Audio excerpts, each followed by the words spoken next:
second meeting of this new board. We've got a full agenda. I will do my best to keep us to time while also ensuring that we do have plenty of time for the most important items. Let me just start with some housekeeping. This meeting isn't being broadcast live, but it is being recorded and it'll be available to watch on our website after the meeting. Members of the public have been invited to join the meeting to watch this live, and I very much welcome them, as well as, of course, members of the board itself. We'd be very grateful if members of the public could turn off their microphone and camera during the meeting. There's an opportunity for people who are watching the meeting live to ask questions about any items on the agenda or to ask for clarification if you're uncertain of anything that's discussed during our meeting. You can do this by raising the virtual hand at during the slot at the end of the meeting for questions, or if you want to ask a question on an item we're discussing, and if there is time, then I'll invite questions and you can raise your hand. Now, you can also ask questions by email during the meeting, and the email address is nw, lowercase, and then ICB in capitals. So NW, then capital ICB, contact@nhs.net. And if the question relates to an agenda item, it'll be read out at the end of the meeting, and we'll either answer the question then, if we can, or defer the answer, in which case we'll write to the questioner within 7 days of the meeting, but also, of course, put the answer on the website. Let me just stress, this is a meeting of the board held in public. It's not a public meeting. So any questions that don't relate to the agenda will be answered and put up on the website, but they won't be taken or read out during the meeting itself. And finally, because the meeting is recorded and will be in the public domain, we do ask all of you, please don't share any personal information or information relating to a third party when you're raising questions or requesting clarification about an item on the agenda. Obviously, that's just to protect everybody's privacy. So, apologies, Stuart Richardson, who is the partner member for Community and Mental Health Trusts, I'm afraid is unable to attend. As everybody knows, the trust NSFT is being re-inspected by the CQC this week. So let me particularly, in welcoming board members, mention Bill Borrett, who is now the partner member from the Integrated Care Partnership. And of course, he is also the chair of our Integrated Care Partnership. Bill, delighted to have you here in your official capacity as a partner member. And of course, we're all getting used to this new structure. So it's worth just reminding ourselves that the Integrated Care Partnership and the Integrated Care Board, which is what's meeting right now, are the two new statutory organisations within our new Norfolk and Waveney integrated care system. And I also particularly want to welcome John Barber, who's the partner member from the Acute NHS Foundation Trusts. John, welcome. Of course, you were a member, but because of long made plans, you weren't able to join us on the 1st of July. Now, what I want to do today, very quickly, this will take not much more than a minute, is just go round the virtual table for board members and just, if you would, introduce yourself, because we do have people watching, and just one or two words, how you're feeling today. Tracy, let me start with you. Oh, thank you, Patricia. I'm Tracy Bleakley. I'm Chief Exec of Norfolk and Waveney Integrated Care Board, and I'm feeling optimistic and excited about our partnership and ways of working. Great. Hein. Hello everyone, Hein van der Wollenburg, non-executive member and chair of the Finance Committee. I feel fully ready for this meeting. It's my third NHS meeting of the day, Patricia. Lovely. Frankie. Hello, everybody. I'm Frankie Swords. I'm the Medical Director of the Integrated Care Board.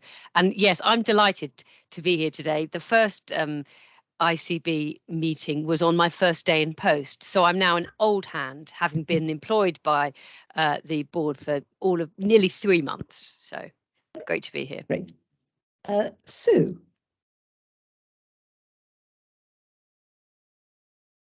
Good afternoon, everyone. I'm Sue Cook. I'm the Executive Director for People Services for Suffolk County Council and a partner member. I'm delighted, similarly, to be here. I'm sorry I couldn't make the first meeting. I was a long-standing leave commitment, but I'm feeling very energised for this afternoon. Right. Cathy. Hi, I'm Cathy Armour. I'm one of the non-execs on the ICB. I'm freezing, actually, so that's how I'm feeling, freezing cold. but really, and it's also my third meeting today, so I'm pleased to be getting going again. I feel July was a long time ago, so it's good to get going again. Was great. Bill. Hi, I'm Bill Borrett. I chair the Integrated Care Partnership for Norfolk and Waveney, and we had a very good meeting last week. So this follows hot on the heels of that meeting. And I previously, and still do, chair the Health and Wellbeing Board, which is technically just for Norfolk, but we now have Waveney represented on it as well, so that we don't have to meet more than once. And I'm really looking forward to what we can get done with this new board.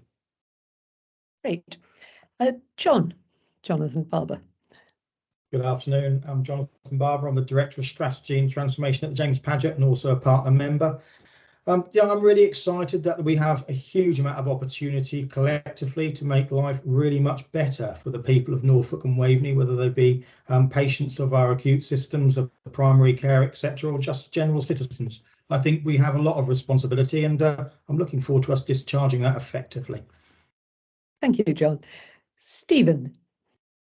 Hi, I'm Stephen Course, Director of Finance for the Integrated Care Board. I'm delighted that we've got this meeting, and July does feel a long while ago when we kicked things off. So really looking forward to getting into normal board routine. So really excited today. James. Hello, I'm James Bullion. I'm another LA partner member, and I'm the chair of the Primary Care Commissioning Committee as well. And yeah, I'm feeling included and part of the team today. Thanks. Great. Hilary. Hi, I'm Hilary Byrne. I'm a GP and I'm the primary care partner member. I also chair the performance committee. So July feels like a long time ago. So it's really good to be back here and feeling really that we're starting to get on with things, which I think is really positive. So yeah, looking forward to the meeting. Thanks, Patricia. Emma. Hi everybody, I'm Emma. I'm chair of the Norfolk and Waveney VCSE Assembly, and I'm really happy to be around the table with everybody that's here this afternoon. Great. Tricia. Hi, I'm Tricia Dorsey and I'm Chief Nurse for the Integrated Care Body. 2 months in, and how welcoming it has been. And I really feel that today gives us our first opportunity to get going and look at our delivery and how we make that difference, as Jonathan articulated so beautifully, for not only our staff, but for people within Norfolk and Waveney. Great. I think that is all our board members. Hope I haven't missed anybody out.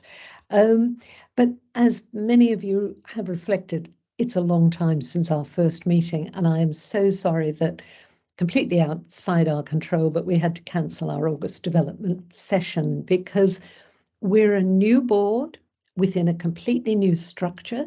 We're all new to working with each other. We're all new to this new structure.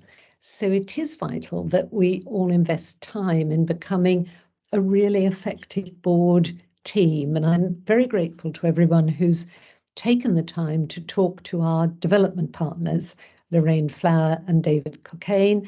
They've been doing one-to-one interviews, as well as those that you had with our internal teams, Sandy and Joe.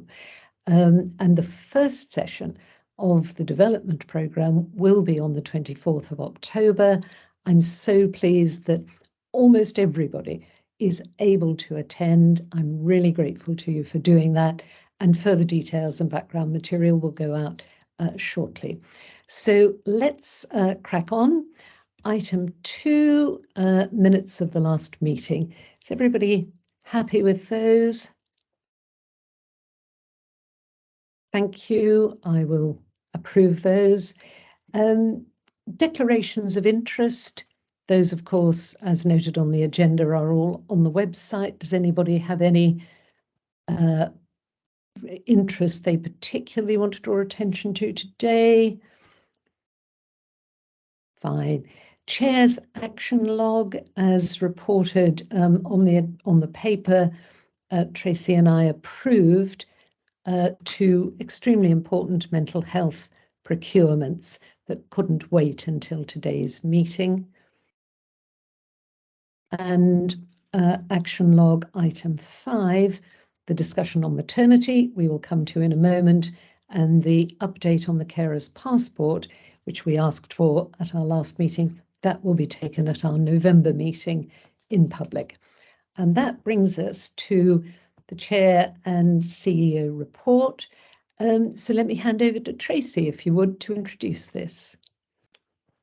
Thank you very much, Patricia. It's a long report, so I'm not going to read it out in full, but I did think it might be useful to link this back to the new Secretary of State's priorities as well, just to show how we're linking in with national priorities. So you may have seen in the press that we have talked about the ABCD. A is ambulance, B is backlog, C is care and social care, and D is, well, a little bit of a cheat. It's 2 Ds, doctors and dentists, so a little bit of inflation there. So in terms of the report, the first thing that I wanted to talk about was B, backlog. And that's what we call our elective recovery. So what we're talking about here is the length of time that people have been waiting for operations.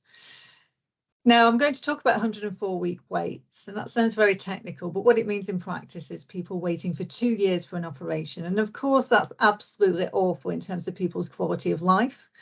But it's something that happened during COVID, that we built up these backlogs across the whole country. And I was so pleased to see that we have now ridded ourselves of our 104-week wait. So anybody who wanted to avail themselves of an operation and has been waiting for over 104 weeks, we cleared that backlog. And the important thing to say is that the way that we did that was with our 3 hospitals working closely together. So what they did, they looked at their lists, they looked at their prioritisation, they looked at the staff that they had, the staff that were off sick, for example, or on leave, and they worked together to get through those lists and prioritise them based on the care people needed and who needed that care first. So that's our first achievement, really, in terms of joint system working. So now we're on to the next target, which is 78-week waits, or people who have been waiting for 1.5 years, and we're on track to hit that by April next year, but we will keep this board informed of our progress. It's incredibly important. The next thing I wanted to talk about was system pressures and winter planning. So that's the A and the C, really. The ambulance at the front door, what happens in the hospital, and then the C as we discharge people out of the hospitals. Anybody who has read the press or been involved in our system over the past few months, since about July, will have realised just how much pressure our 3 hospitals are under, and that has been felt all across the country. There are 3 elements, really, in terms of what we call urgent and emergency care and the backlog. So the first one is the front door, the ambulances. We've actually done really well in our system, and it's a huge testament to everybody that lives here. We've had a really strong communications campaign about where to go if you need care. So actually, the number of ambulances taking people to hospital since compared with before the pandemic has reduced by 14%. And when we talk about something called hear and treat, so that's when somebody rings 999, explains what's wrong with them, and the 999 operator suggests things that they may do. And actually, they say at the end of the conversation, we don't now think we need an ambulance.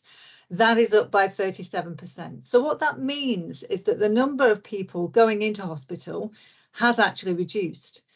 However, what we're seeing is that the number of people arriving in hospital are more ill. So that's what we call acuity. We have a much higher acuity level. And what that means is that it's taking longer to treat those people. But there are lots of things that we can do as a system to work together to make sure that when people are in hospital, they are treated as soon as they possibly can be, and they flow through the hospital to the right part of the hospital to get the care that they need. So things that we're doing, for example, are working with pharmacists. So if somebody can receive a prescription of drugs and go home that day, we make sure that that happens earlier on in the day. And we also make sure that things like when we're doing ward rounds to see people can be discharged, we go and see the potential people that can be discharged that day earlier so that transportation can be arranged and those people can go home. But of course, not everyone can go home or go home without help. Oh, Tracy, you've gone mute. I think I just hit my keyboard. Sorry about that. So this is the C part. This is where people are discharged from hospital and they need some sort of care. They might need care in terms of somebody popping in once, twice, 3 times a day to make sure that they're okay, they're looked after, domiciliary care. It might mean that they need to go into a community hospital for rehabilitation. It might mean that they need to progress to a care home because it may be that with their condition it has progressed and they need additional care. That's the thing that we're working hard on as a system, but it is quite difficult to crack. Now, we've been very lucky in Norfolk and Waveney. We have secured additional funding for winter, so £9.7 million of what we call revenue, so paying for our costs, £2 million of capital. That means that we can build things, we can build additional provision. And we haven't yet found out how much of the additional 500 million that's just been announced by the government we will be lucky enough to get here, but that will allow us to find additional beds to help with that flow. But we're already working on bringing another 200 beds online, which should help move people out of hospital to where they need to be. I won't lie and say that this is easy. One of the big problems that we've got is around workforce. So that is attracting people to come and work in social care or even come and work in our hospitals. And often it's the entry-level people, the people just starting their career that we're trying to attract. So again, as a system, we're looking at putting new roles in place. We're looking at how we can build in training and accreditation so we can give people career paths and hopefully make our jobs and our roles look a little bit more exciting. And we're also going abroad as well to look specifically for nurses to attract them into our system. So in terms of the next part, mental health, I'm not going to say too much about this because I know this comes up later on the agenda, but I did really want to make the point that we know for us we are not where we want to be on mental health. I talked at the 1st of July meeting about the fact that this is a system issue. We need to look at this as a whole systems response. And actually, it's not just health. So it's, of course, it's about GPs, it's about community care, it's about working with our charities, it's about what happens when people go into specialist mental health and need care from an SFT, our mental health provider, or they end up in the acute hospitals as well. But it's also about housing. It's about employment, it's about schools, it's about policing. So this needs a whole system response, and that is what we're looking at transforming. So be very pleased to hand over later to Jocelyn Pike, who will tell you a little bit more about what we're planning to do. But it's also important to say that when we're looking at long-term transformation and strategy, we're not just waiting for that to happen. We are still moving forward in terms of commissioning some of our new services. So as you'll see in the report, we've brought in Cambridge Community Services NHS Trust. So they're providing mental health support in schools. So really pleased that that started. And we've also just wanted to flag that Mancraft Advice Project, MAP, that you may have seen on social media, you may have seen the videos.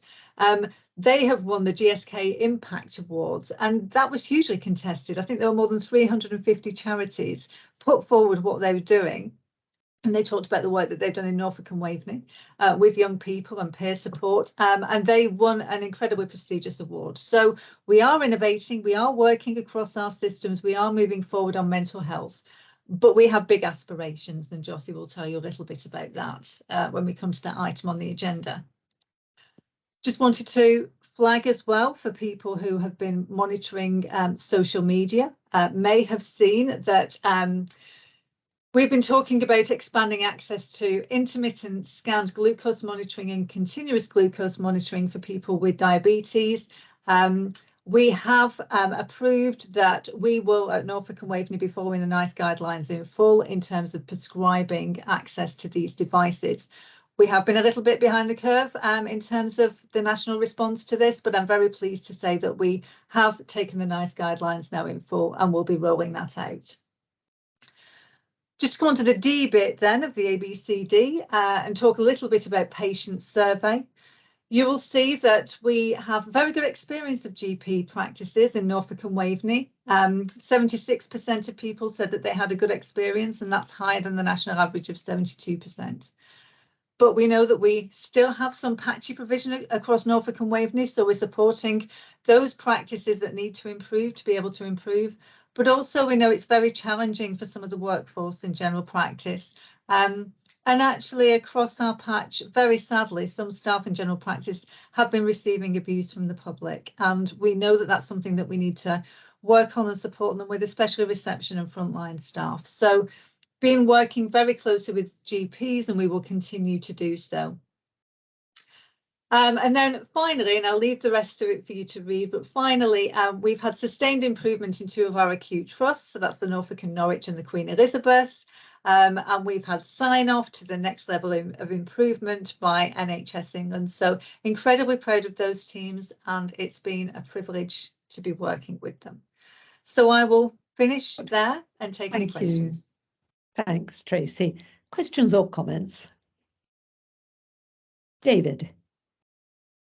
Thanks, Tracy. And I like the idea of the hear and treat and that sort of early triage that's taking place. But I'm just wondering what audit we're doing of those patients that we don't bring in to ED to just make sure that we're not putting patients at risk, because I think increasingly people are slightly more reluctant to get into an ambulance because of the waits that are involved. And I'm just wondering how we monitor that we're getting that triaging decision right, because I suspect it's something we will want to continue and to encourage. Yeah. Absolutely right. Tracy, no, go ahead. Do you want me to take more questions? To Frankie on that? Yeah. Thank you, David. Yeah, you're absolutely right. What's vital is that we respond to the individual needs of each patient, and every patient is going to be different. With the numbers of patients coming through, the best approach, and this is taken nationally, is something called safety netting. So whenever a patient is given advice, actually you could try self-care for that, or actually your urgent treatment centre up the road is currently open and that sounds like a minor injury. Perhaps you ought to go directly to the minor injuries unit at Cromer rather than the NNN. So the advice is given first, but then the safety netting is always given as well. However, if your symptoms get worse, or if that turns into a rash as well as a headache and a fever, this is what you must do.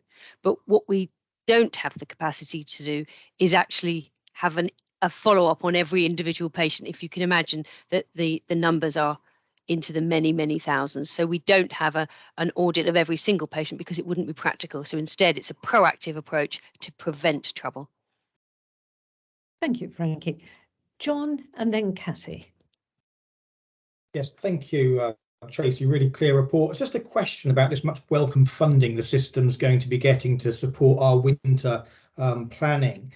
Will we be able to see a blend of system-wide approaches as well as a more nuanced approach in our emerging 5 places? Because I'm quite keen to see some innovation which more locally meets more in a targeted way our local population. So I'm just really hopeful that we can see some allocation and some autonomy given to our places to get on and do some stuff in a sort of a test it and trial it basis. Yes, completely agree with you, Jonathan. So any additional funding will always come with some conditions and things that the government want us to focus it on. And you know, that's totally understandable. It's taxpayers' money. But I'm very pleased to see that the place boards have now stood up and we are having those really good, strong conversations in place boards, and people are very keen to start taking on some of these meaty issues. So yes, I very much hope that we'll start to see that coming through. And we will be coming back to several of these issues, not only in this agenda, but later on in our private board meeting as well. Kathy. Thanks. Tracy, you might not know the answer to this, but it was a comment made by Alan Hopley yesterday from Voluntary Norfolk, and he said, I've got 400 volunteers ready and willing to help people in their homes, you know, after discharge.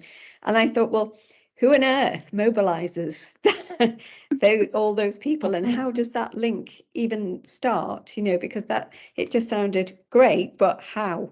And do you know how that works? I do. Is Emma Wakelin on the call at the moment? Just wondering if Emma wants to pick that up. I'm not sure if she's. No, she's not.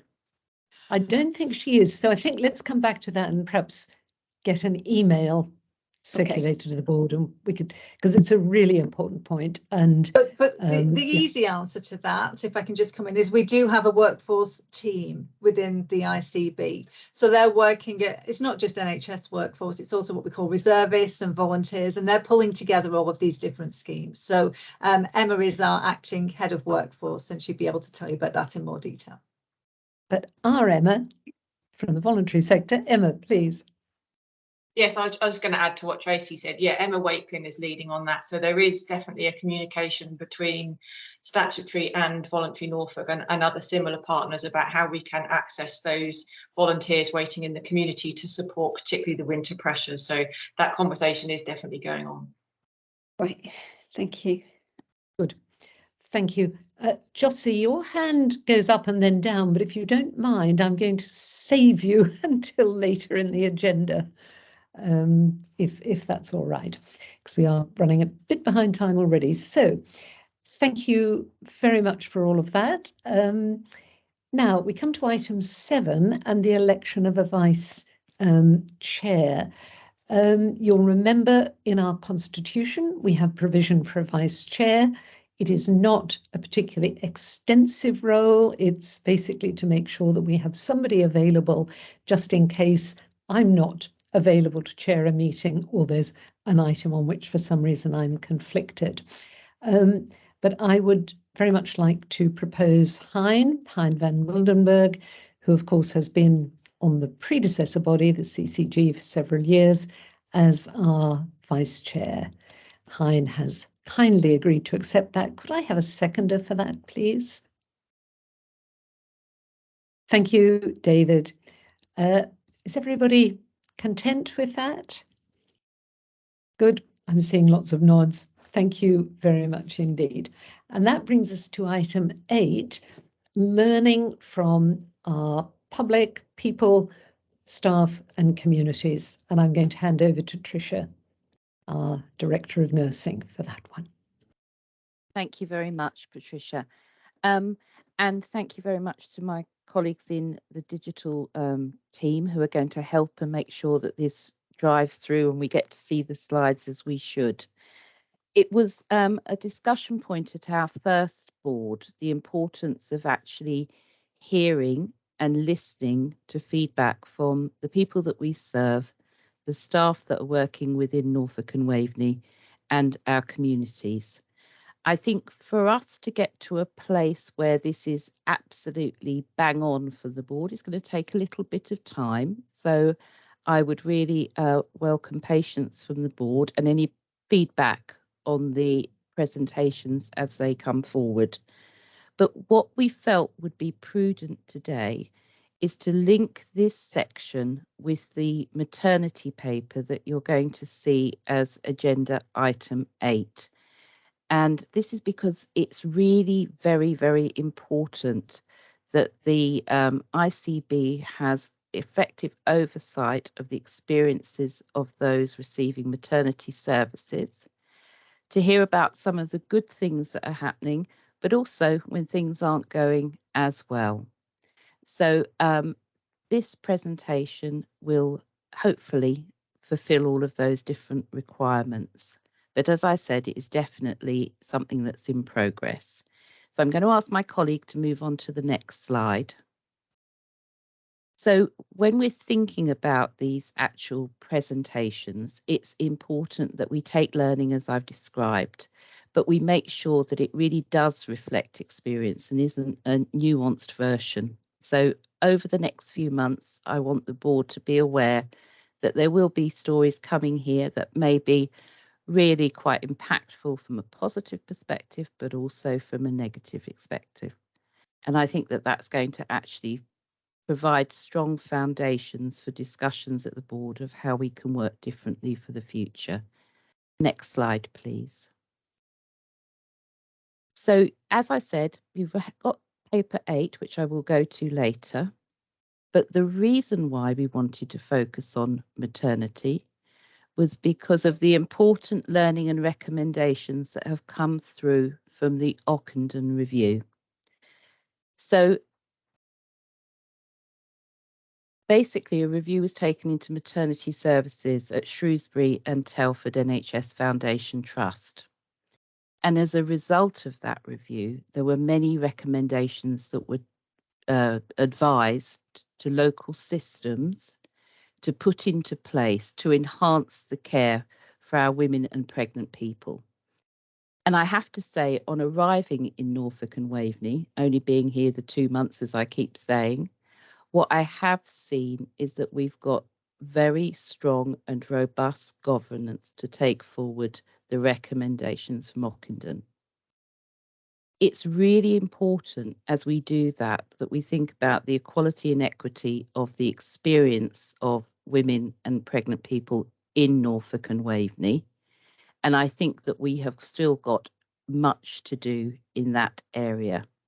But I was very excited to hear of an initiative that had been undertaken at James Paget, where they had identified that they had many women coming into the services from a demographic background where the first language was spoken was not English.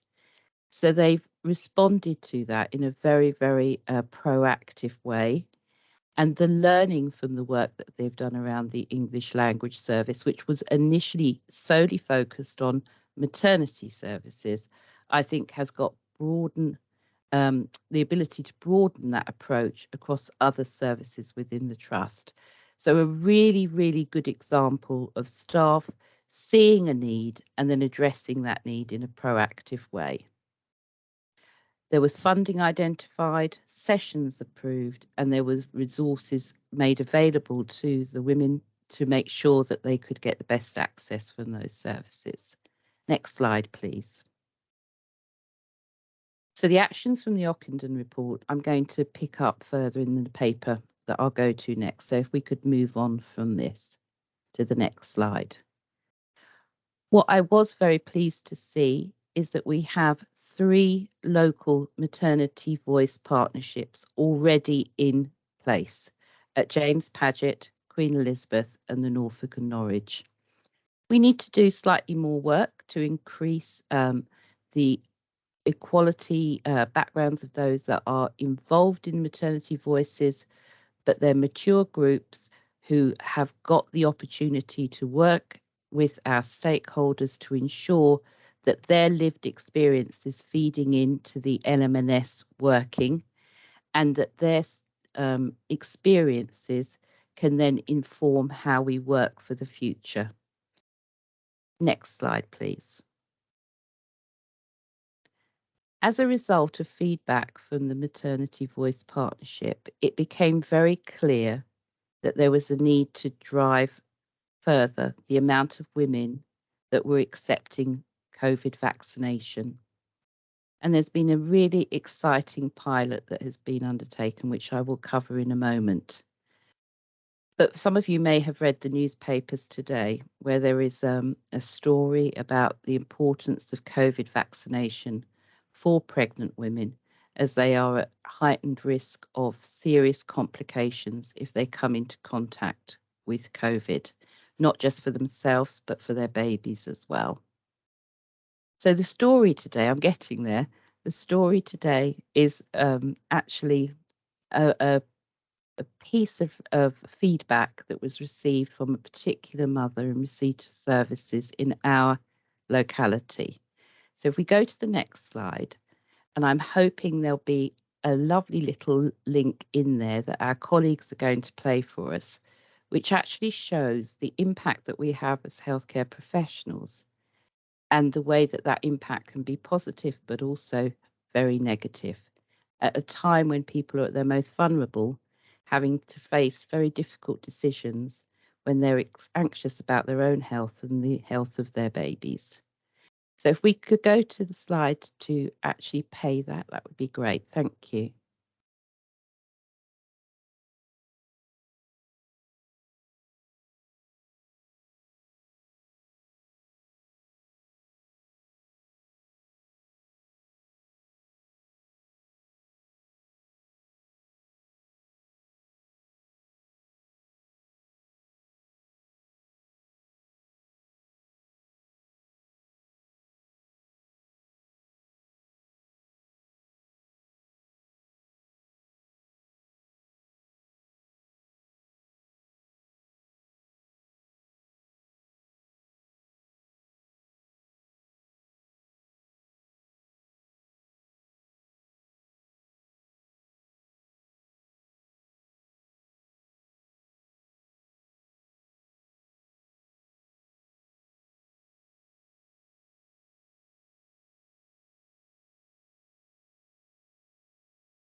Thank you very much. So if we could drop the slides. So I see that our story really comes through with a message. It's important that we ensure that all our staff are well equipped with the right information to ensure that the right choices are made by individuals. COVID vaccinations are so important, especially for those that are pregnant. And so we have looked at our services to make sure that there is equitable access for those women, and most importantly for their partners as well. So at the time of the vaccination, it's available to the partner. The work that has been undertaken at the James Paget has been recognised nationally, and in fact, they're one of the finalists in the HSJ Awards. I'm hoping that that story will have some questions from the board today. But I think it's a good example of when things haven't gone quite right, how we've responded and thought about how we deliver services differently to minimise health inequalities and to ensure that we get the right care first time for individuals within our communities. Thank you, Patricia. Good. Tricia, thank you very much indeed. And although I suspect all of us there were slight interruptions, a bit of buffering or something going on. Oh, on right, the film, okay. On the video, but I think we got the general view of it, and it was really good. And very good to hear you mention the partners as well, because it's so obvious that when a woman is pregnant, it's a wonderful opportunity to be talking not just to her, but also to her partner, and support them and their growing family in the health choices that that they can be making. So are there questions or comments?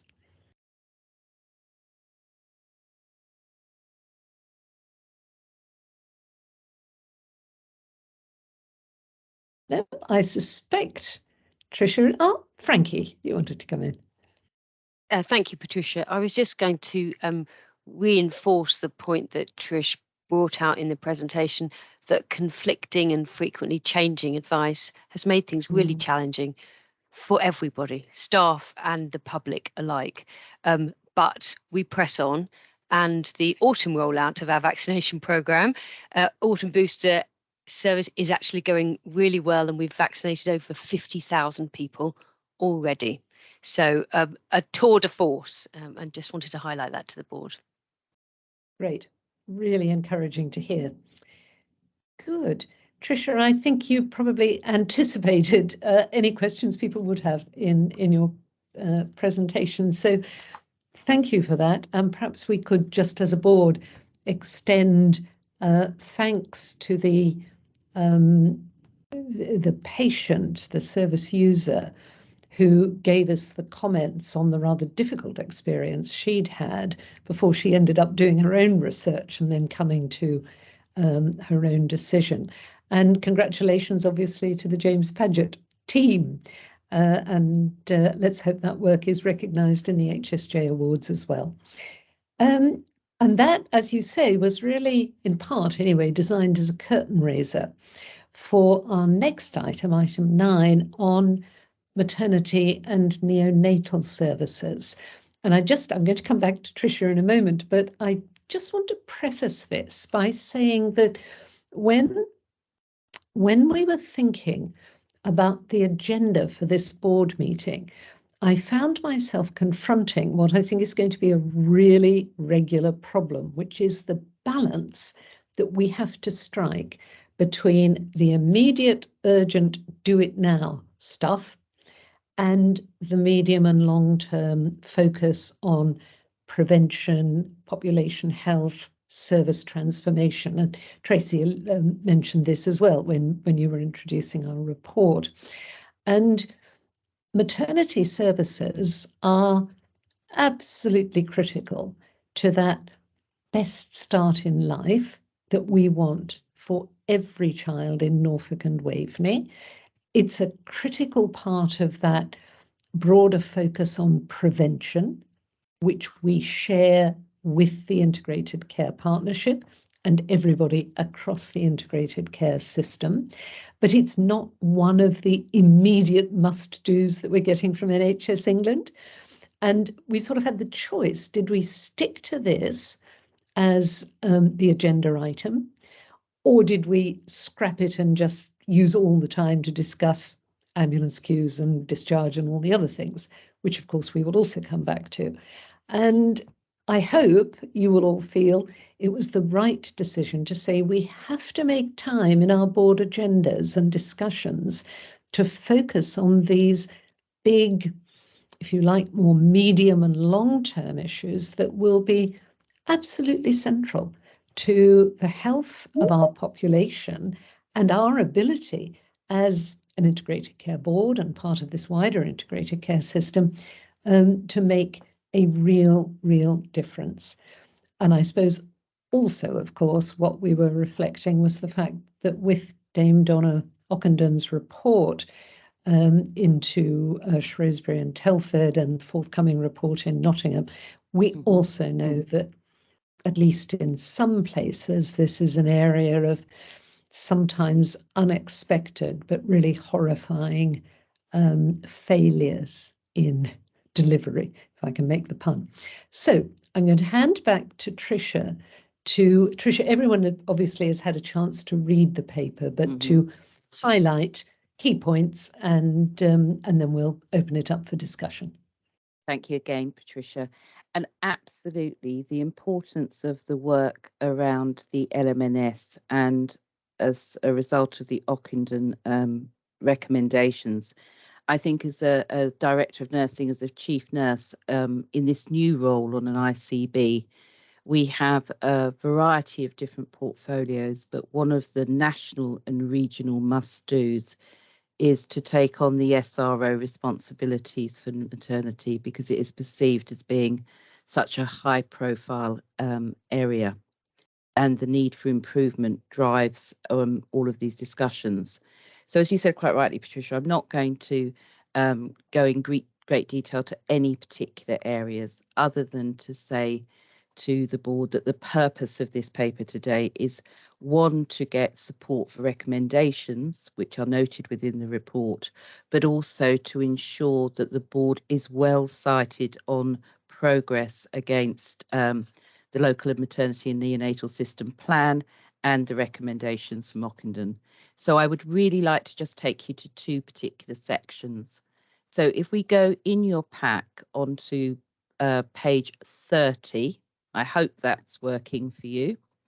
One of the key areas that I've inherited in coming into post is the capacity and capability framework assessment, a really, really important activity that's been undertaken by the team with the support of the Norfolk and Norwich University Trust, Queen Elizabeth and James Paget.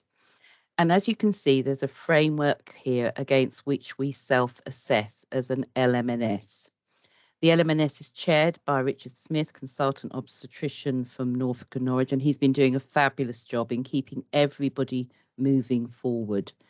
But as you can see in the self-assessment which has been submitted, there is one particular area, domain 4, which I believe we've got significant work to undertake. And this is around data and insight. So we've talked today about the Maternity Voices Partnership, who are doing a fabulous job, but we need to do more. And with regards to the data that informs the LMNS, there is more work to be done to ensure that the verified data comes to the board. Now, to mitigate against these risks, there is conversations going on with MVP at the moment about how this can be strengthened further. But most importantly, an advert is out to recruit in a colleague with a PMO background, a performance management background, to make sure that we have a really robust data dashboard going to the LMNS, so we all understand the truth of the experiences against quality metrics in our system. So although it's upsetting to see it at a level 1, there are definite plans to enhance that achievement of that area domain over the next few months. And then secondly, if we go to page 33 in your pack, as you can see, we have a section on serious incidents. The reason why I want the board to be aware of this is that there is an absolute recommendation through Ockenden that boards who have responsibility for maternity have oversight of serious incidents that are being experienced. What I can give good comfort to the board is that there are very robust governance arrangements around the oversight of serious incidents. What we see in our 3 trusts is good and open reporting, which is really important.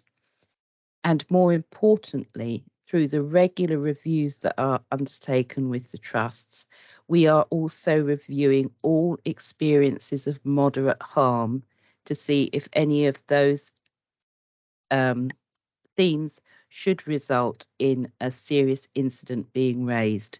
And what we are seeing is that the processes are robust and the right serious incidents are being reported, reviewed, and then themes and trends being implemented through the LMNS to ensure that we're learning from the experiences of when things go wrong. So other than those 2 particular areas, Patricia, I'm more than happy to take questions on the report, but those are the areas I wanted to highlight and to ensure that the recommendations of the paper are accepted by the board. Thank you. Patricia, thank you very much indeed, and really good to have those highlighted in such an open way. It's exactly what we need in our system. Right, questions and comments on the paper and on the recommendations. Sue. Thank you. Thank you, Patricia. I was really pleased to see the report. I'm really pleased that it came. I've got a couple of comments really about I'm happy with the recommendations. I was pleased with the content of the report. About the future, it's suggesting that it comes back and is reported periodically to the board. And I realise that the MPVs or the MPV is in the early stages of development and there's a lot to do. I appreciate that, but I would really like to see something about the direct change and action we have taken and put in the action plans as a result of the specific feedback from the MPVs on the quality and the nature of the service provided. That would be that would be really helpful. And the second point I wanted to make was around the equity and equality strategy, which I realise and appreciate is also the action plan in its early stages. But I wondered if they were cited on, or we were cited on, a birth wallet that has been produced by two mothers from two Black women mothers who that is being rolled out specifically in certain areas in London at the moment, and whether it was worth sharing with our group to see what they thought of it, and if you were interested in it, I'd be happy to share you the information about it. Well, first off, absolutely. And one of the issues that we have with our MVPs across the three trusts is we haven't quite yet got the representation I think that we need from the BAME community. So that's something that we've got to work for. Learning from best practice from other areas, absolutely, Sue. So the passports would really love to see and then take through the LMNS so that we've got that feedback from all colleagues around the table, including those groups who sit on the board. With regards to the equality and equity, what I'm actually seeing in my role is that in a variety of different areas, we've got people that are doing excellent work around equality and equitability and inclusivity. So I'm thinking in the last 8 weeks, I've seen the presentation of the plan at the LMNS, which is fantastic, 5-year plan. I then went to the Causton Park 1 year on learning event with Norfolk County Council. And there was again a fantastic presentation around a plan to ensure inclusivity. And I think there is potential as a system that we think about bringing those plans together a little more closely, because it feels as if there's a lot of strategic work going on in this space that we may benefit from bringing together more closely so that we can accelerate those plans to move to a much more inclusive community response. But thank you very much for your comments today, Sue. Thank you, Tricia. John. Thank you, Tricia, for a really clear report. Just one question, really, and one of the issues raised is about non-compliance with mandatory education. And the LMNS action is a training report, goes to the board every quarter. I was just wondering, when do you think it's likely we can get some assurance that that training has been delivered to all the necessary practitioners across the system? I'm smiling, Jonathan, because that was one of the challenges I gave to the team in coming in. Now, obviously, we know with mandatory training, the importance of the mandatory training. With the workforce as challenged as they are at the moment, it's challenging to find that protected time for them to go and undertake it. But I've made it very clear to the team and to the three trusts that I expect that to be resolved quickly, and that should show in our next quarterly report. Okay, thank you. David. Great.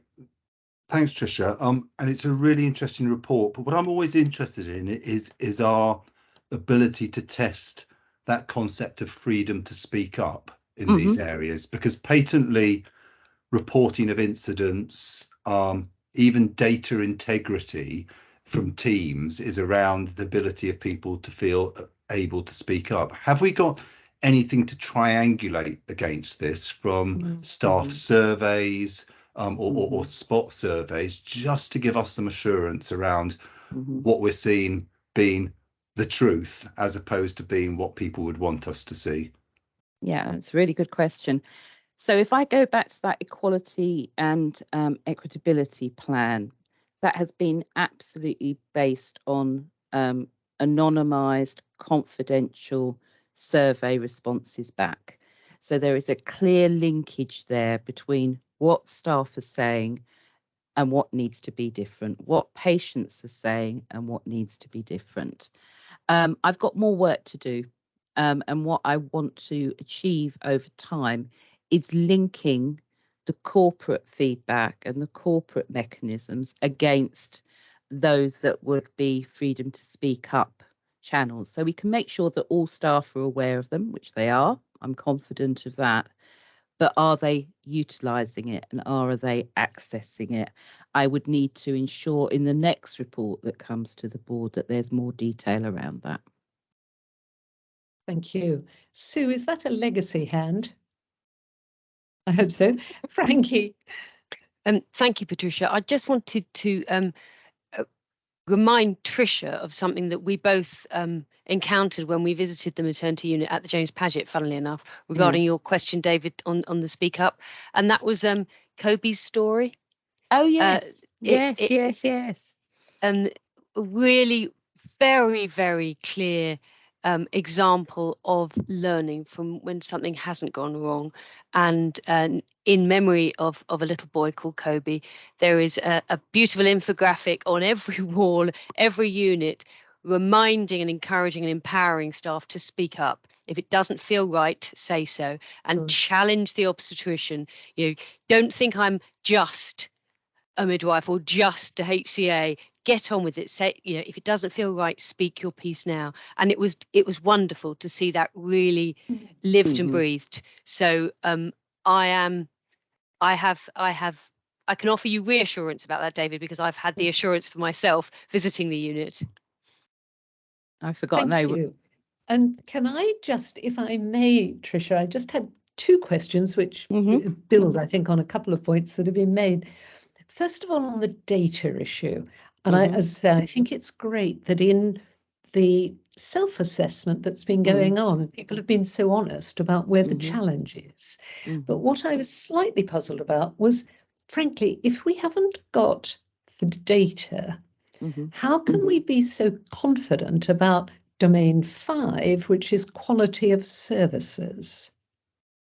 And then my second, well, I'll come back to the second question in a moment, but it did seem to me that we are being remarkably confident about the quality of our care, even though we don't have any data. So there's a difference between how the data is being presented and how it's being collected. So within the hospital and the quality governance within the hospital, they have all of their quality metrics and they're bringing that together. As a board, the exercise that needs to be undertaken is triangulating that into one repository of information that then underpins the board. So at the moment, it's a very labour-intensive, crude way of bringing that data together. So it is available, but it means a lot of manpower hours to ensure that we've got it. So for the LMNS board, it's bringing all of that data together in real time to then drive the activities of the board. I'm sorry if that's not clear, Patricia. Yeah, no, that was entirely my misunderstanding, but it may have been other people's. So I'm very glad that we got that clarified. And then my other point, really, I noticed that in the serious incidents, there's a reference there to a baby, a neonatal death, so a stillbirth or a baby dying. And of course, each one of those is a tragedy. But unless I misread the paper, it was presented as a percentage. And I wasn't clear whether we were talking about one death in 6 serious incidents or something different. But in a way, more importantly, is what is the trend? What is our rate of neonatal death per 100,000 births, or whatever the appropriate ratio is?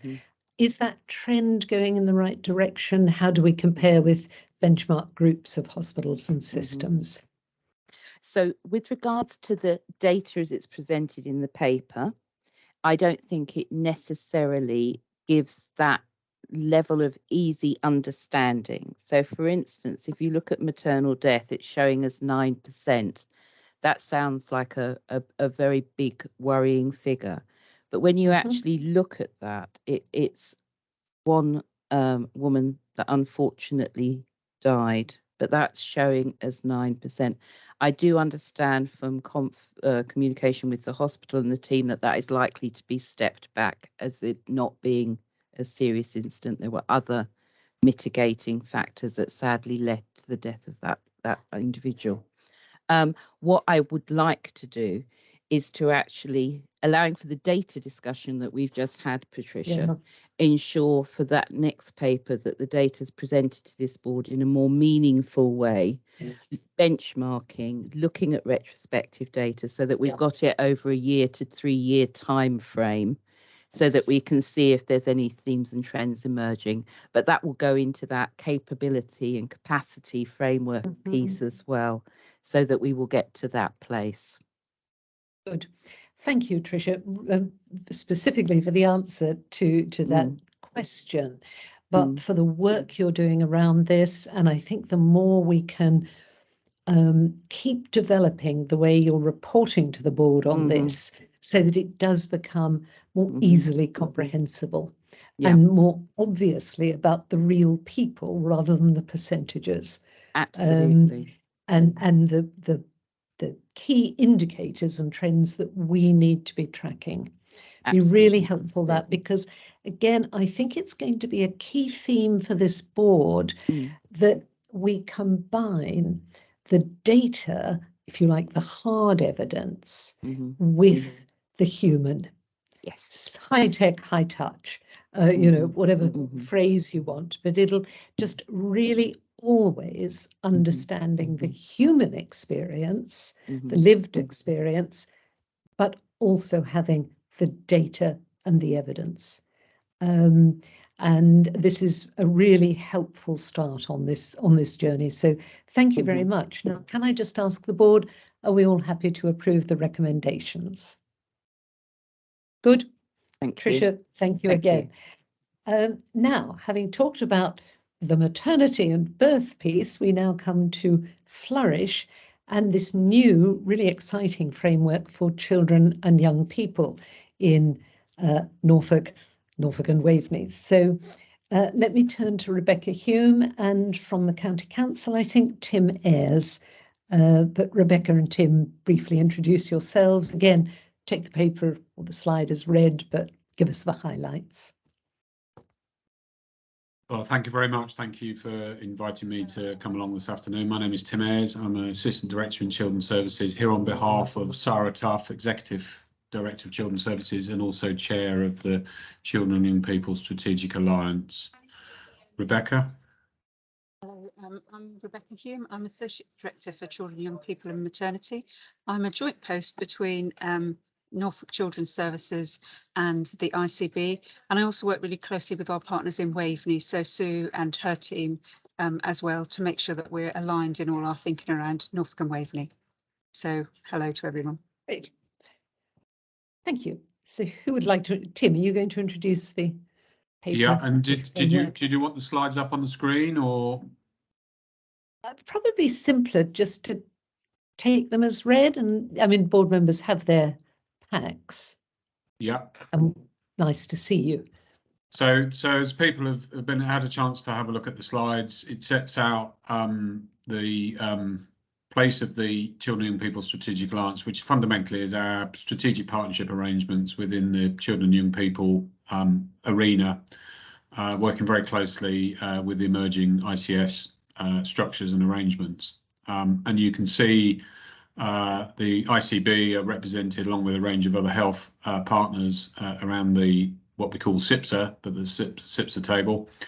And that strategic alliance has been significant in driving forward our kind of collective ambition in terms of Flourish. And Flourish is both a shared ambition that we want Norfolk to be a place where all children and young people can flourish. Very simple ambition, easy to kind of sign up to. But actually, each letter of Flourish stands for an aspect of children's lives that they've told us is important to them. So, for example, F is family and friends, as you can see, L for learning, etc., etc. Beyond being a shared ambition, Flourish is also a high-level systems outcomes framework that we're using through the Strategic Alliance. It's a framework that we've developed with young people themselves. So it's the language is much sharper than it was when we started work on it, because young people contributed to it. And it really enables us to focus on and think about what's the high-level impact that we're trying to achieve. If we get to that place where all children and young people are flourishing, then what would that mean in terms of impact across the system? What would it mean in terms of particular outcomes for individual children and young people? And then crucially focusing on some of the key determinants. So based on evidence and research, we know there's a number of factors that actually, if we address those issues, then we're much more likely to achieve the outcomes and impact that we're chasing. And work is underway currently across the partnership to develop a set of proxy indicators that will enable us to maintain a sense of how well children and people are flourishing, whether that's from a place-based approach in terms of particular areas or from a people-based approach in terms of particular individuals or cohorts. The power of Flourish is that it gives us that shared common language, and so everybody has their own contribution in terms of children and people's lives, but actually the bit of glue that stitches it all together is that shared focus around the same set of outcomes and impact, and it's been really helpful in terms of both having that shared language, but also being able to then use that framework to start to think about how do our various contributions come together. How can we deploy our collective resource in the most effective and efficient way, and also, of course, impact. Now, in order to embed Flourish and to bring it alive, we launched recently our Flourish in Norfolk strategy, partnership strategy for children and young people, but we also launched the idea of the Flourish Pledge and the opportunity for organisations, whole range of different organisations across the county, to make a simple pledge to what one thing that they might do over the coming 12 months that would be new or different as part of their contribution to helping children and young people flourish. And to date, we've got in excess of 150 individual pledges that have come in. We're kind of keeping track of those, working with the organisations that are making those pledges, and that will enable us to provide some evidence around how well children and young people are flourishing, and also what individual organisations and agencies are doing.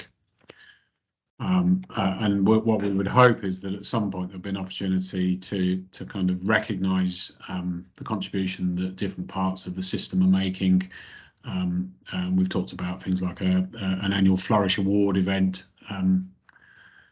chaired and overseen by children, young people and parents themselves. So in a sense, they're in the driving seat in terms of thinking about who might be recognised in terms of their work around Flourish. The slides touch briefly on our partnership strategy called Flourishing in Norfolk. It's a 4-year strategy, and you can see in the slides 4 shared priorities around prevention and early help, mental health and emotional well-being, support for children with special educational needs and disabilities, and then 4th priority around gaps in children's learning, particularly following the pandemic. What we thought would be helpful would be to set out just really some of the ways in which the Integrated Care Board is already engaged in Flourish as an agenda, and you've got on slide number 10 a range of examples in terms of how the ICB colleagues around the system and providers, the health sector is engaged in Flourish activity, and that's been a really positive contribution. And then really just some asks of you as a board, the opportunity for you to provide some leadership within the health system to help keep momentum in terms of that shared commitment to Flourish. encouraging people to make a Flourish Pledge. We're delighted that Patricia as chair has already made a pledge on behalf of the ICB, which was fantastic at our launch at the Nest earlier in the year. And then some work around joint working in relation to assurance, working with ourselves and adult services from the County Council, and looking at how we use joint funding arrangements, joint commissioning, that kind of activity, particularly for children that have got more complex needs. And then the last... Thank you. I am conscious of time here, so just very briefly, if you would. I was just going to say the last ask actually relates to thinking about data, and it just tracks back to the conversation you've just had around maternity voice partnerships and an opportunity to join and support some of your work in that space. But I'm going to hand over just very briefly to Rebecca, just to reference what's happening in the Waveney area. So, it's not just happening in the Waveney area, it's a Suffolk approach that we've got across the county for Suffolk as well. And you'll be pleased to see from the slides that the priority areas are very similar across Suffolk and Norfolk, which is as it should be. We all have the similar ambition for the outcomes we want to achieve for our young people and families. So there's been a recent piece of work where the system has come together to review and develop a strategic framework within Suffolk. There's lots of strategies, but it's about bringing it into one place so that we have that shared language, shared understanding for Suffolk as we do in Norfolk. This work's continuing throughout the autumn. We've got a couple of workshops set up. We've already developed some of those. So I think the progress across both systems is really fantastic, and the system working. I would like to say that the Flourish and the strategic framework for Suffolk is very much about not just our statutory partners, about how we can engage our wider population to recognise the role they have to play in supporting our children and young people. And Flourish is very much, we hope that providers, businesses might sign up to it, very similar to how the Forget Me Not logo and approach is used for adult dementia. It would be wonderful, wouldn't it, if we could get people who were Flourish friendly, that perhaps cinema screenings for children with neurodiversity, etc., could display a Flourish friendly sign to just indicate that actually that they welcome children and that their services are there to support that ambition of children flourishing. So that's all I'd like to add, really, just to say that we are aligning it across the system. Excellent, because this is the first, no doubt, of many examples where we just have to make sure that we're thinking about Waveney and how we align with the wider Suffolk work, as well as the Norfolk piece, so that we are truly serving all our residents. But thank you both, Tim and Rebecca, for that. Any comments or questions? Hein. Yes, thank you so much, Tim and Rebecca. Really encouraging to read this, and I really liked that it was co-developed with young people, as you said. And I like the idea of the awards where the young people and families sit in the driving seat. On that theme, my question is, what are some of the things we've learned from young people? I think you referred to the use of language as one of the things that's particular, but can you mention some other examples? Where do we have some blind spots potentially?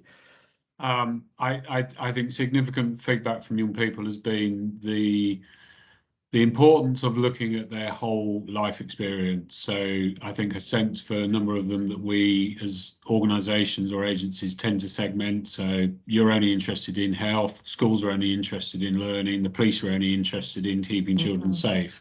Whereas actually, that's not true on any account, but actually it's really important for children and people that we're looking at their whole life, and actually we know the relationship between, say, their well-being and mental health and their engagement in learning. It's a two-way dynamic that is critically important. So that's been a really significant message from young people, and young people's emotional well-being and mental health comes out consistently in any kind of conversation questionnaire with young people as being an area of importance to them. Can I add to that as well? And they very much don't necessarily want to receive their support from places we might think they do. They really, the family and friends element of Flourish is really important to young people. When you ask them, who do you want to provide your support, they'll very often say, I want to get support from my family, from my friends, from my teacher. So it is about actually having a system approach to how we support our young people, and that was very obvious from our conversations with young people. We made assumptions that they said that's not what we want from the system. Thank you. And it feels very much as if we collectively, you collectively, are listening and then acting on that, which is absolutely vital here. Let's take James and then Tricia.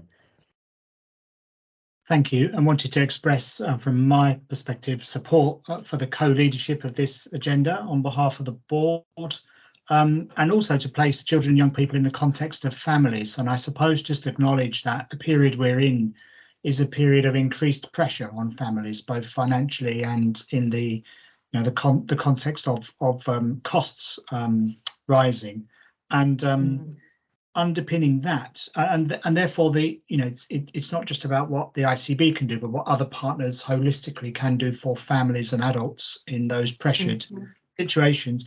But then secondly, to just acknowledge the relative importance in the priorities that you've identified of mental health and neurodiversity. And it seems to me that those needs are really very prevalent in the people that we're working with, between adults and children's services and with local councils, and how do we get more input into the prevention side of that.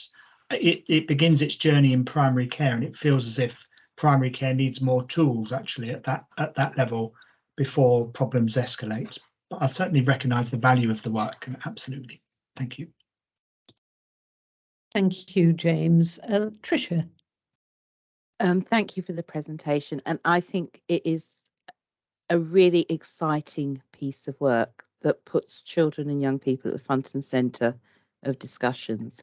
When I think about the ICS, ICB, collaborative working, strategic working, everything is brought together in the Flourish piece, and it shows the art of the possible about, if we work together, how much more we can achieve.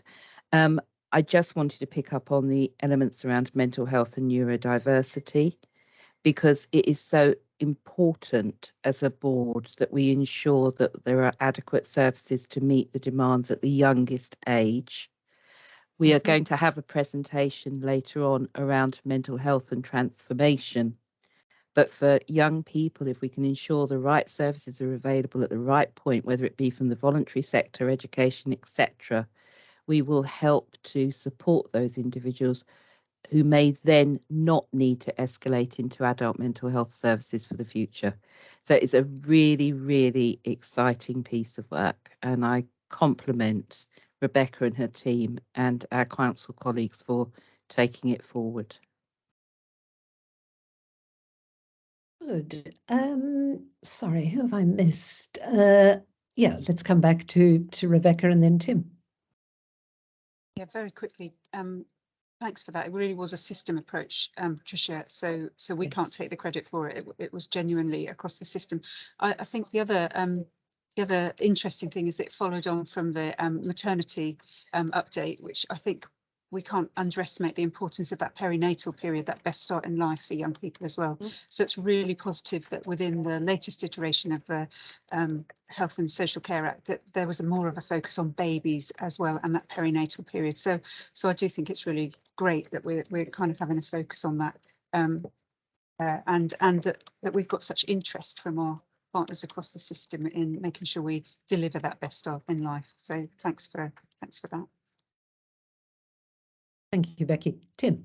And just very quickly, just absolutely endorsing Tricia's point around the significance of the first 1,001 days, the best start of life, the points that Rebecca's made, and really just to flag, we're on the cusp of entering into a family hubs approach programme with the DfE. It's a significant opportunity for Norfolk in terms of our 0 to 19 age range, but there is a really strong focus within the programme around the first 2 years of children's lives. We know the significance of that. I will get in touch, Tracy, Patricia and Tricia, just to give you some information, and more than happy to have a short conversation with you offline if you want to know more about kind of what we're doing. But your engagement in the family hubs, a bit like the strength of Flourish, its strength comes out of the partnership approach. Family hubs is going to be exactly the same. Good. Well, thank you, Tim. Thank you, Rebecca, for that. My pledge at the Flourish launch was actually to raise the profile of Flourish, particularly on the Integrated Care Board. So I feel I've done that today, and I'll now have to think of a new pledge. But if I look back, I was at the very first workshop that Sarah Tuff organised. Tim, I'm sure you were involved in it, where partners, all these different groups and organisations, statutory and non-statutory, all of them working around children and young people, came together for the first time. And the progress, that was 3-4 years ago, I think, the progress that's been made from that time, certainly to the launch of Flourish, which I really enjoyed attending, and now the work that you're doing within that framework, I think it's really important and valuable. And it's absolutely critical the Integrated Care Board remains very closely involved, because this is health and children's services and. And I think the question that our executive team might want to reflect on is just making sure that we keep this board sort of abreast of the work without duplicating the other governance arrangements that already sit around it. So that's one for another time. But thank you very much indeed. I thought that was really interesting and helpful. So we now come to item 11, mental health transformation. And I just want to say that although I think a lot of the focus of this paper and discussion is around adult mental health, a great deal of work has also been done in recent years on CAMS, children and adolescent mental health, with some really impressive listening to children, young people and their parents and families, and learning from that in the way that support and services are provided, and carrying that approach into the rest of our mental health work, I think is going to be really important. But I'm delighted to ask Jocelyn Pike to sort of give us highlights and introduce this item. And Jocelyn, delighted that you have taken on the role, I think at the moment interim, but as our Assistant Director for Mental Health. So over to you, Jossie. Yeah, thank you, Patricia. Do we have the slides that we can push up? Can they go up? There should have been some slides sent out. And Jossie, remember everyone has seen the slides, so only key highlights, because the important thing is to give people a chance to question you or give you comments. I'll talk to you all then. I'm sure you'll come back with comments. So not unsurprisingly, we know the significant challenges that our health and care systems are facing sort of locally and nationally, rising demand, challenges across our workforce. There are some legacy funding gaps that we know. And in 2022, obviously the Health and Care Act established that legislative framework that promoted sort of better joined up services. And within that, there's a duty for all health and care organisations to collaborate, to rebalance that system very much with the focus away from the old guard, competition, and much more towards sort of integration. That's not to say that we haven't been discussing collaboration locally for several years, and back in 2019, we had 2 separate mental health strategies that were taken forward, one across adults and the other one across children and young people, which both placed integration very much at the heart of their service models. And we've just seen a presentation on the Flourish model that was a direct product of the 2019 Children and Young People's Mental Health Strategy. Locally, very much of the moment, the requirement to accelerate that transformation piece, however, has been heightened with the challenges that we know have been faced by our principal mental health provider, that of Norfolk and Suffolk Foundation Trust.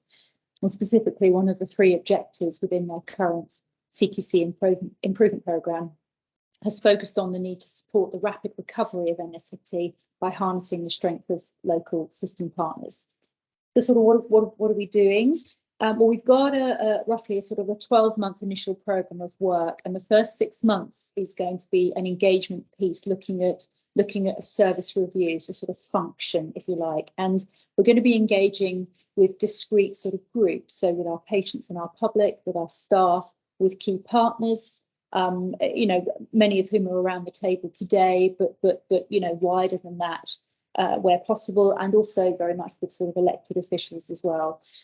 And the dialogue is going to be to seek views on what, if any, services could be better delivered in alternate settings, sort of in community or non-statutory settings, to try and seek to understand the order of priority for any such provision and why, and also to revisit some of the themes that did come through from the previous 2 mental health strategies that we've done, just to make sure that they are still relevant. And as I said, that piece of work is going to sort of take broadly 6 months. And then after that, we're going to very much be doing a piece looking at forms. So, you know, pending the outcome of the wider engagement piece, and also the outcome of the CQC inspection with our mental health trust, we're going to be looking at what the optimum model might look like for mental health services across our system. So what is a really good mental health system for us?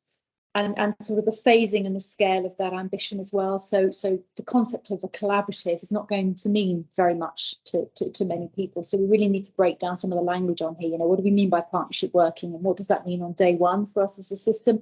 And what might that of integration mean sort of moving forward into the future?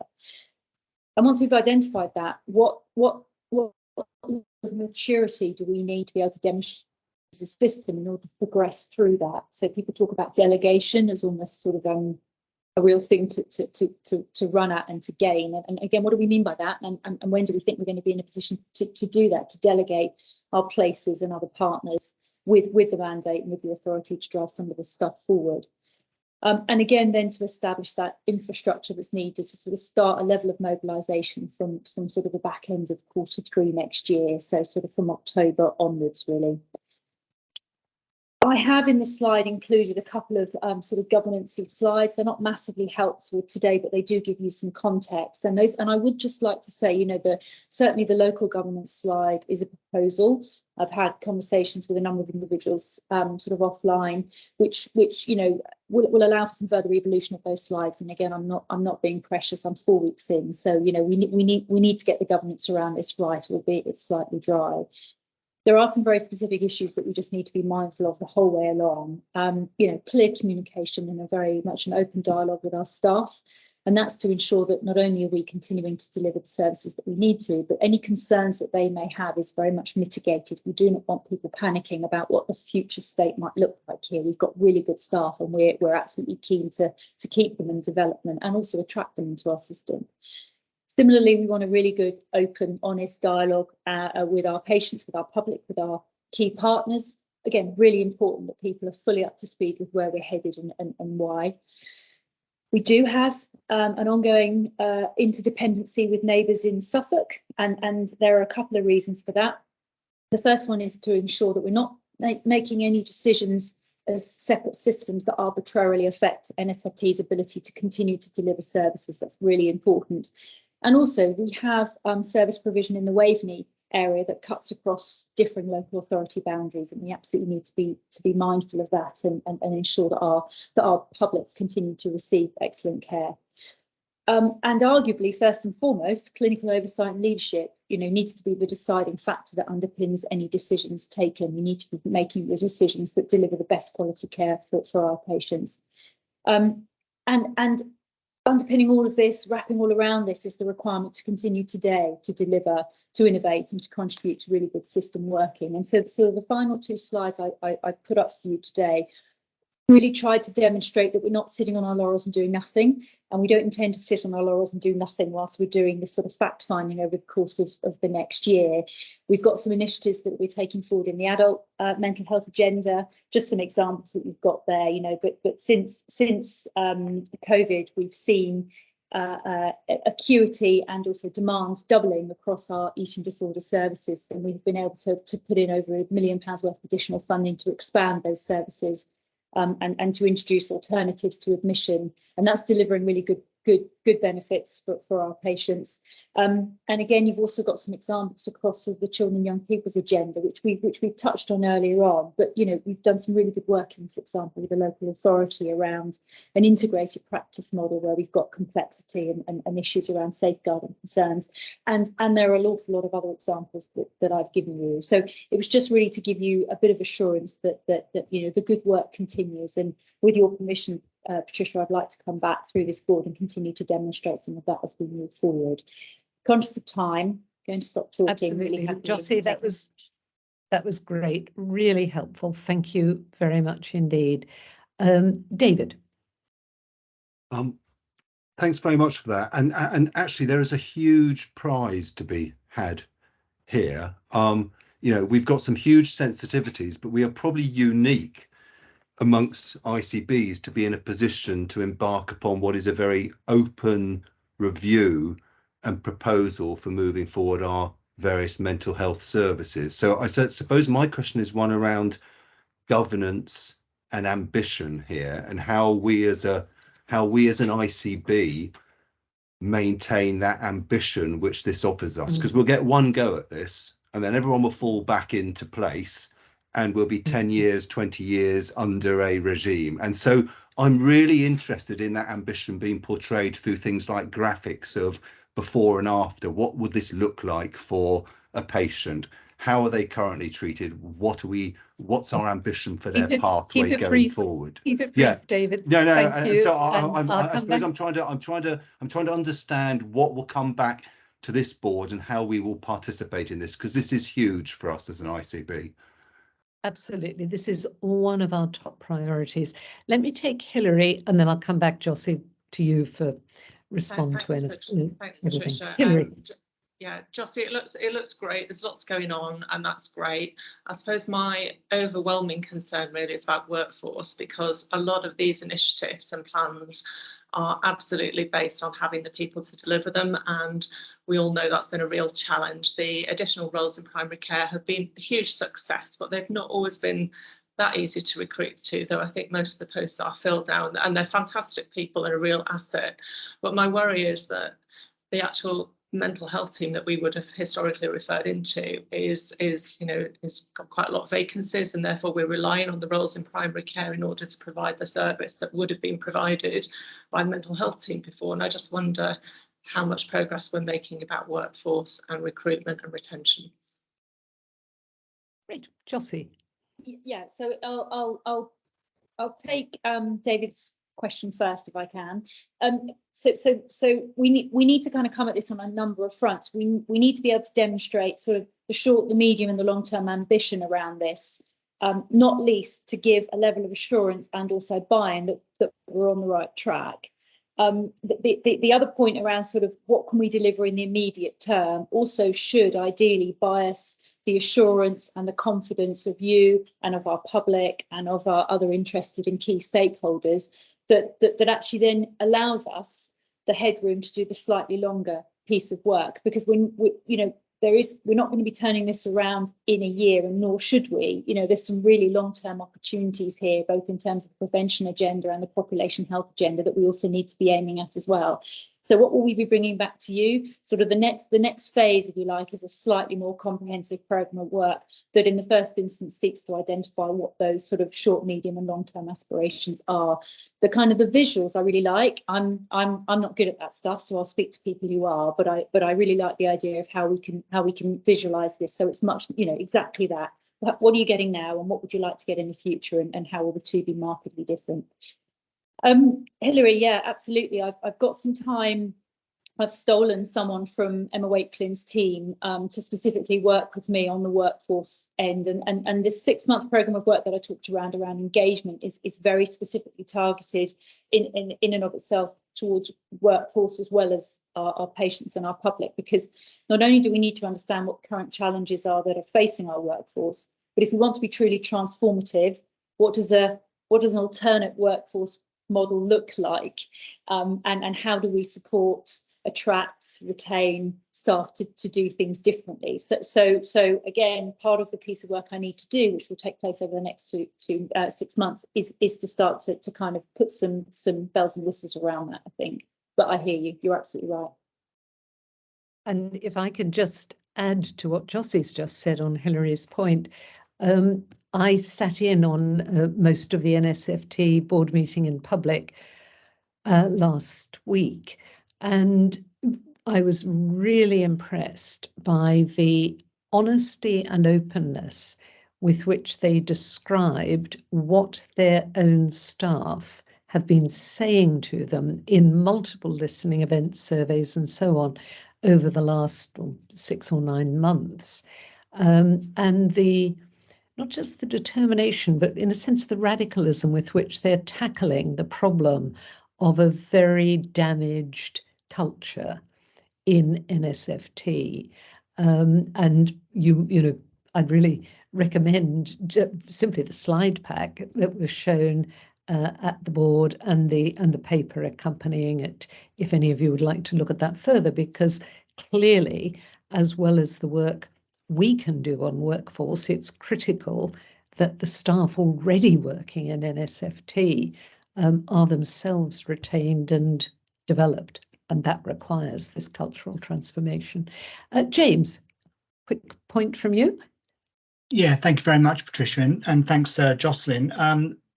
I think it's really important work, and I'm really pleased to see the ICB move into this.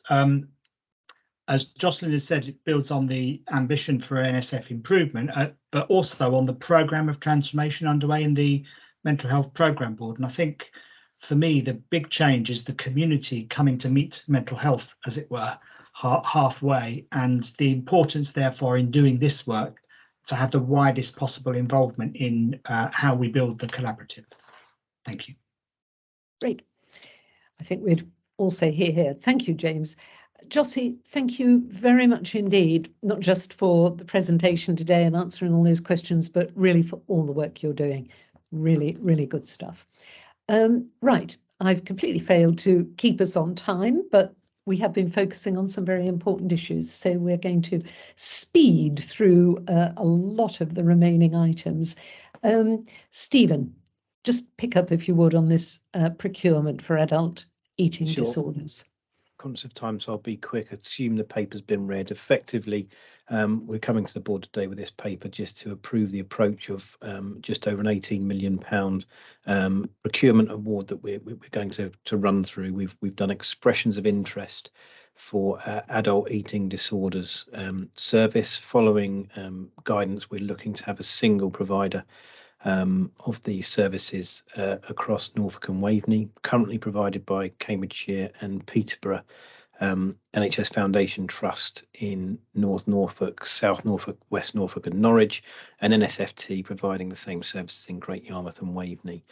The reason we come with this today is we put out an expression of interest, which leaves us with 2 options. We just need approval from the board.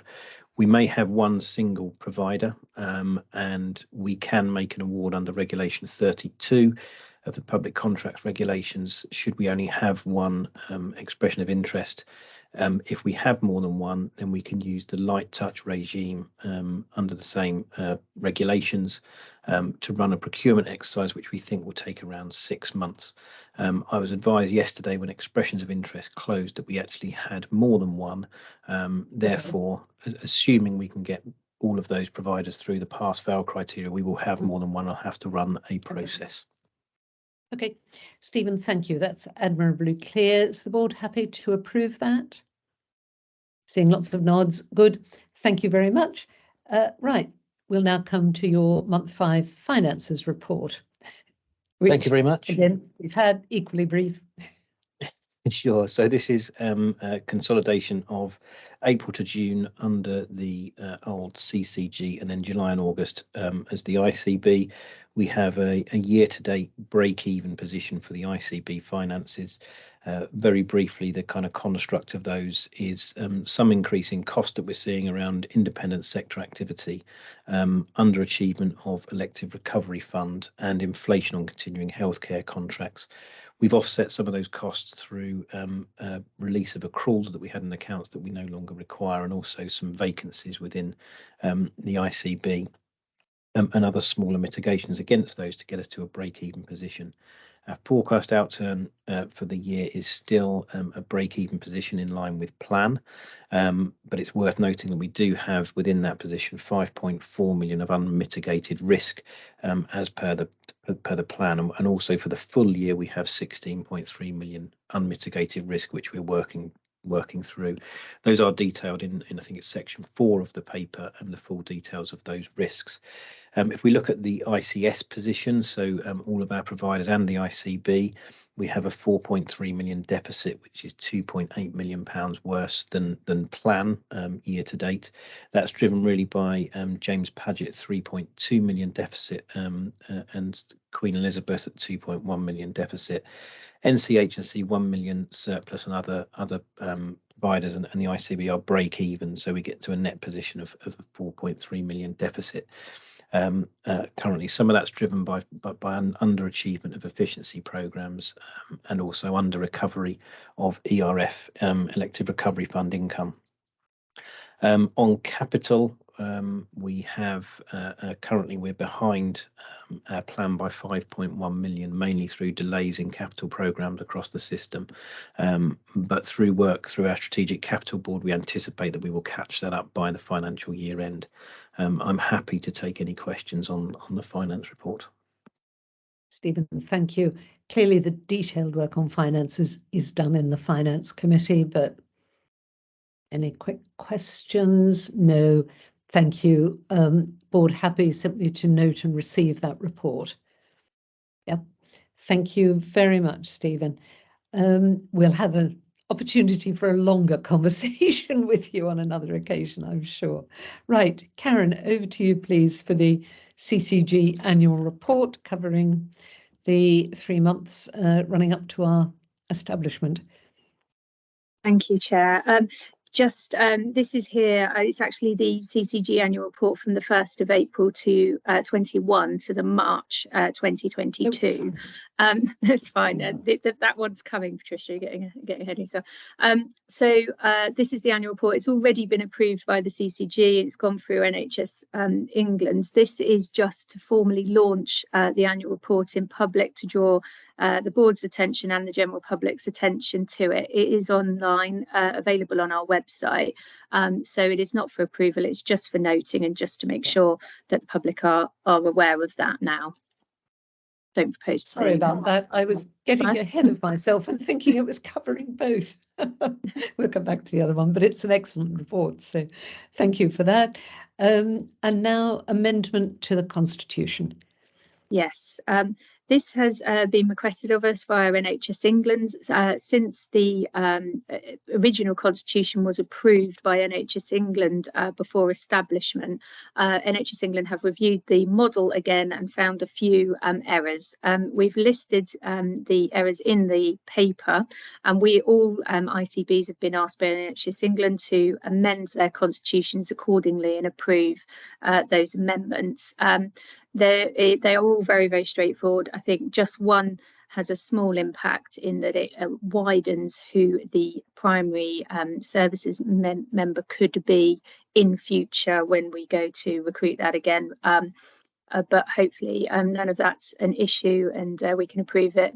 The next step would be then to forward it to NHS England, who have to approve their own request, if that makes any sense at all. And then it will then be that version of the Constitution that we will move forward with. Thank you, Karen.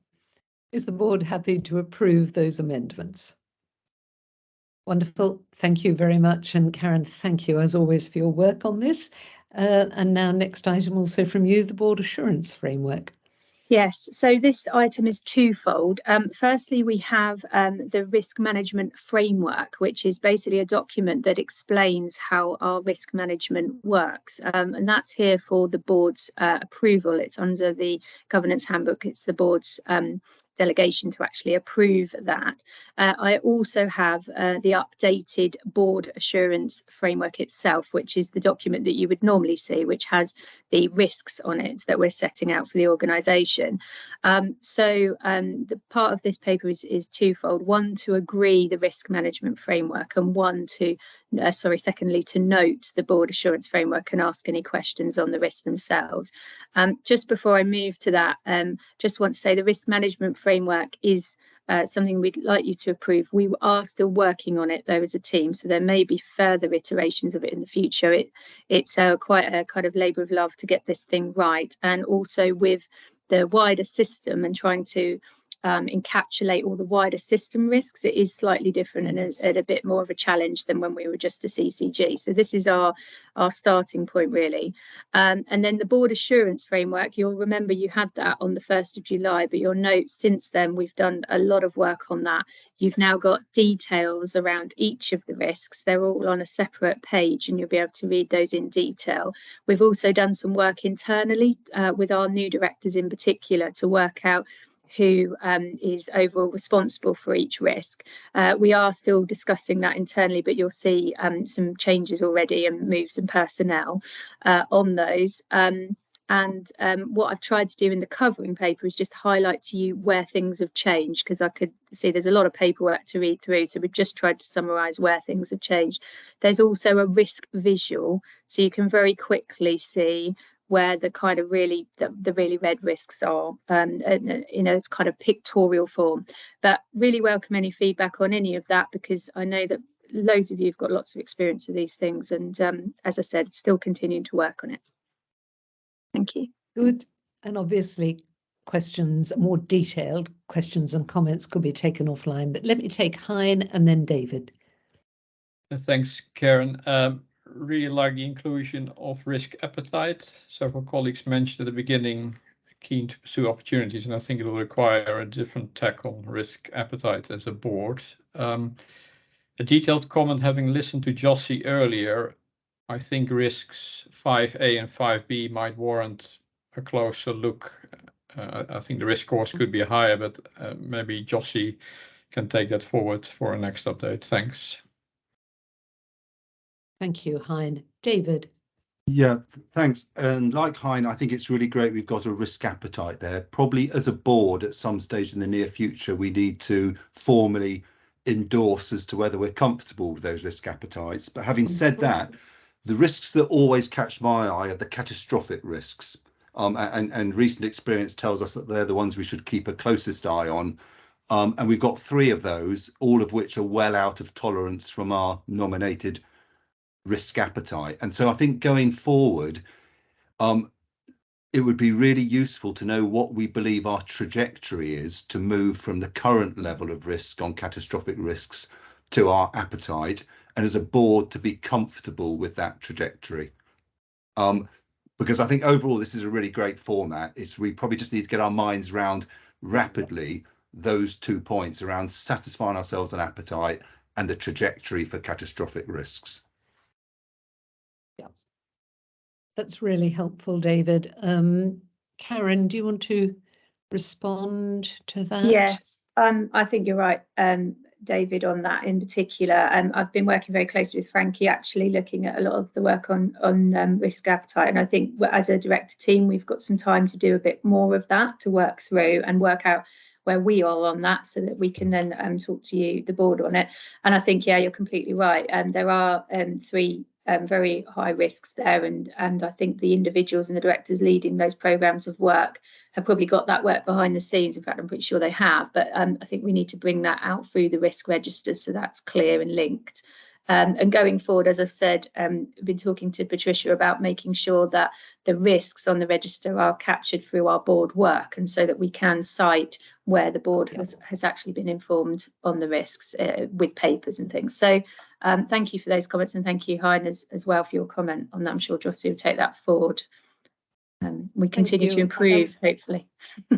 Well, no, I think this is really good work.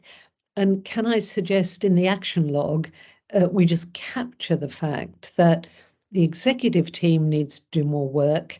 on risk appetite and particularly the really serious and indeed catastrophic risks.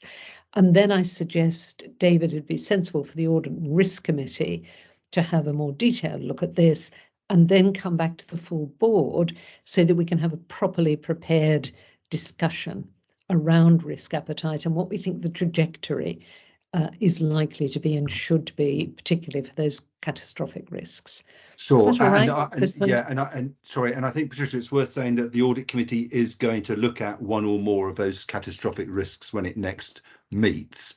But you're right around the overall framework that we need to take a look at before coming back to board. Okay, great. Now we're going to run through the remaining items. So my apologies for this. David, anything you want to call out? There's a very helpful brief report from you on the Audit and Risk Committee. Anything to add to that? No, nothing to add. Lovely, thank you. Kathy, on quality and safety? No, nothing to add other than to take any questions, of course. Great. Hein, yours is verbal, but... Yeah, Stephen covered most of it. I think in the Finance Committee we focused on risks to delivery of the plan. There's big risks out there, so we continue to monitor closely. Happy to give a longer update on another occasion. Yeah, thank you. Hilary, on the Primary Care Committee, very helpful report. That's James, I think. It is. I'm sorry, I'd written down Hilary and it's James. Apologies. Okay. Happy to be me. Yeah, so nothing significant to report. 2 good meetings, some really good progress on health assessments and health risks. So. Great. And Hilary, verbal report, anything you want to highlight on the Performance Committee? Thanks, Patricia. We met for the first time last week, so really good meeting. So that's why you don't have a written report. You will have one going forward. Very quickly, we talked about system oversight framework level 4 and exit criteria for that in some detail. We also talked about integrated performance reporting, which looks really exciting and is a way of looking at data and information across all of the systems. So that's something that's coming, but looks really, really positive. 2 main issues just to mention really and bring to the board's attention were the risks around the rack planks at the QEH and the impact on theatre capacity and provision, and therefore the elective programme going forward. It will have an impact, and that's obviously a great concern across the system. And also the significant number of patients in hospital who don't necessarily need, for medical reasons, to be in hospital, and therefore the impact of that situation on flow through our 3 hospital trusts. So they're the main issues that were causing concern, but I will I'll get a report sent around, a written report as well, Patricia. Hilary, that's really helpful, thank you. And in the private meeting later this afternoon, we're going to be taking a closer look at particularly that issue of flow through and out of hospitals that Tracy also mentioned. The advantage, I think, of having the Prime Minister, the Deputy Prime Minister, who's also the Health Secretary, and 2 other cabinet members in our Norfolk and Waveney system, along with many other very engaged and active MPs, is that they are very, very aware of the rack plank problem, both at Queen Elizabeth and at James Paget. So this is not us making excuses. This is us keeping staff and patients safe, but in pretty, let me say, difficult, challenging circumstances. Thank you. We have caught up. That's absolutely brilliant. So we now come to questions from the public, and I know we've had one in advance. Karen, do I come to you? Who's going to put the slide up for us? There we go. Lovely. Thank you. Now, Frankie, would you like to just perhaps summarise the question, but the critical thing obviously is also to give us the answer. Delighted to, Patricia. So the question is why and when the people of Norfolk and Waveney will have access to the latest NICE recommended blood glucose monitoring systems. People with diabetes, type 1 diabetes in particular, cannot make their own insulin, so rely on giving themselves injections, sometimes many times a day. They have to give themselves injections, bearing in mind what their own blood sugar levels are at the moment, what they've been doing, what they've been eating. And so in order to do that safely, they have to check their blood sugar levels, sometimes many, many times a day. And that can involve a finger prick 8, even 10 times a day. The new technology was approved by NICE a few months ago and enables a significant proportion of people to wear a sensor continuously, which can tell them what their blood sugar level is. And I'm delighted to report that we have now approved through our internal systems the rollout so that we will be fully compliant with NICE guidance. It will take a while. It is a huge process to undertake, but it is going to transform the lives of many, many people living with type 1 diabetes. Good. Thank you. It is quite extraordinary technology. My husband used it for several months, and yeah, it was amazing.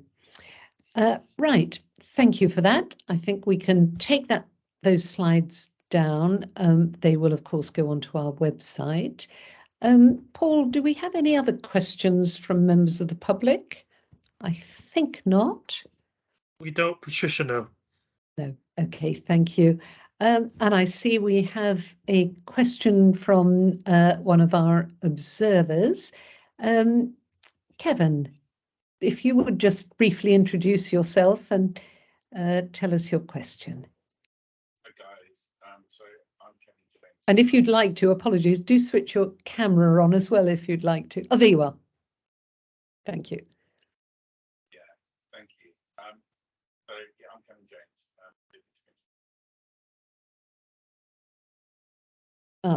I think we're all having real trouble hearing you, Kevin.